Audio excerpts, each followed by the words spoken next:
Good morning and welcome back to Newsroom Nigeria, your in-depth current affairs program where we break down Nigerians' most pressing stories beyond the headlines.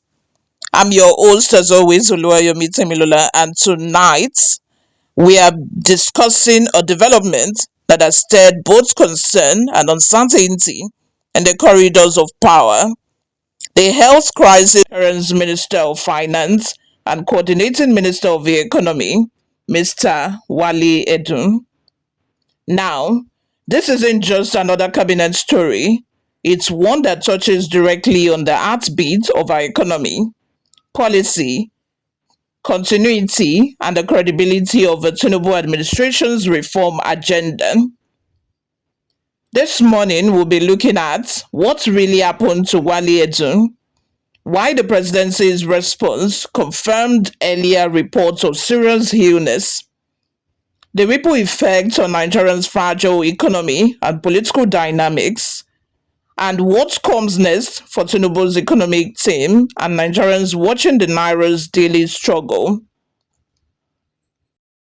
Let's start with the facts. Over the weekend, the presidency confirmed what many whispered for weeks, that the finance minister, Mr. Wale Edun, is indisposed. That word, indisposed, usually signals something serious in diplomatic language, and indeed, several credible reports, including the Whistler and Sarah reporters, now confirm that Mr. Wale Edun has been flown abroad for urgent medical treatment after suffering a stroke. A top government source described his condition as very serious, with reports of paralysis, saying, and I quote, he may survive, but he can't get back to work again. That's heavy. The presidency quick move to appoint CBN Governor Olayemi Cardoso to lead Nigeria's delegation to the World Bank and IMF annual meetings in Washington, D.C., seem to confirm how urgent the situation really is. Well, exactly. Under normal circumstances, the finance minister heads the delegation, not the central bank governor. But in this case, Cardoso was named the alternate governor and given full authority to lead Nigeria's team. That's a very big signal that Edun's absence may not be short term. Let's rewind a bit. Who is Wale Edun and why does his situation matter this much? It's not just another minister appointed in August. Wale Edun was one of President Tinubu's oldest economic allies, going all the way back to Tinubu's days as Lagos State Governor, when Edun served as Commissioner for Finance. He is regarded as one of the architects of Tinubu's market-oriented economic policies, the same ones now driving subsidy removal, currency unification, and fiscal reforms. Yes, and since taking office, Edun has been the intellectual anchor of a government reform narrative.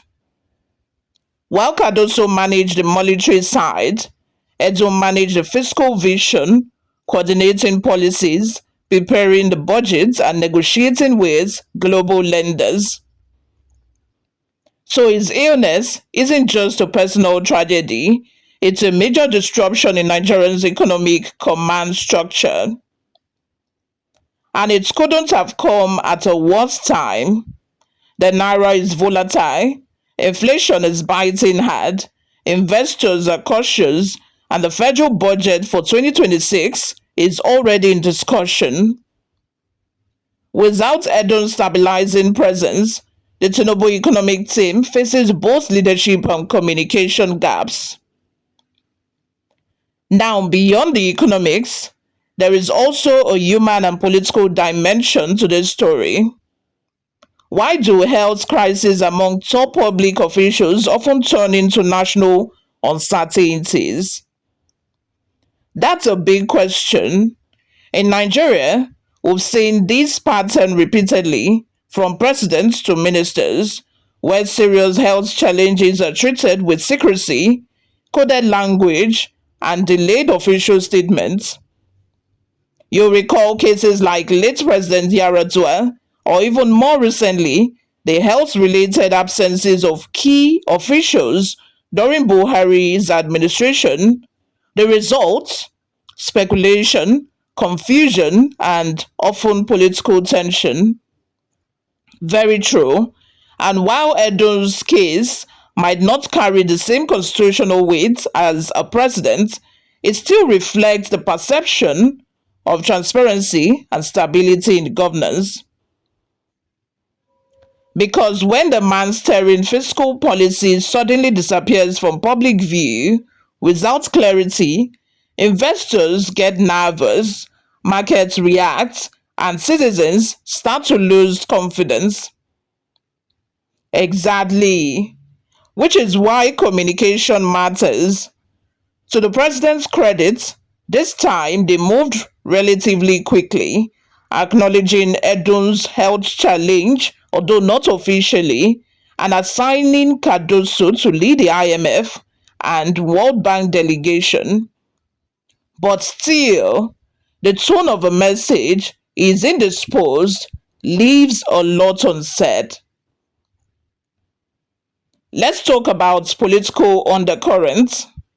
Multiple sources, including the Whistler, report that President Tinubu is already in discreet consultations to identify a possible replacement for Edun.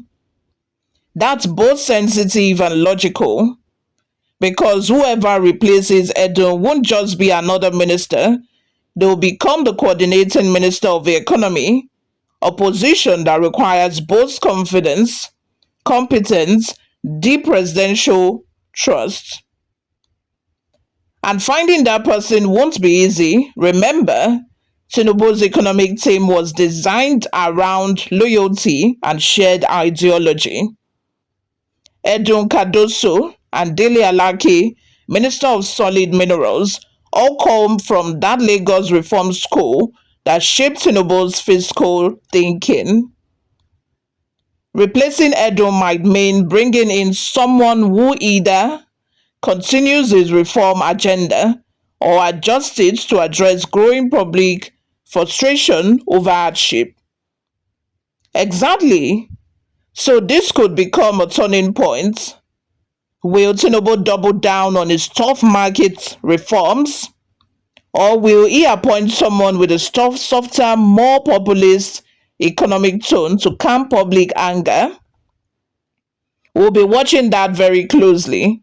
But let's also not ignore the institutional angle. With Cardoso now temporarily wearing two hats, both as CBN governor and head of delegation to the IMF and World Bank, Nigeria's economic diplomacy is now fully under the central bank's control, at least for now. That could shift the balance of influence from the finance ministry to the central bank, even if unofficially.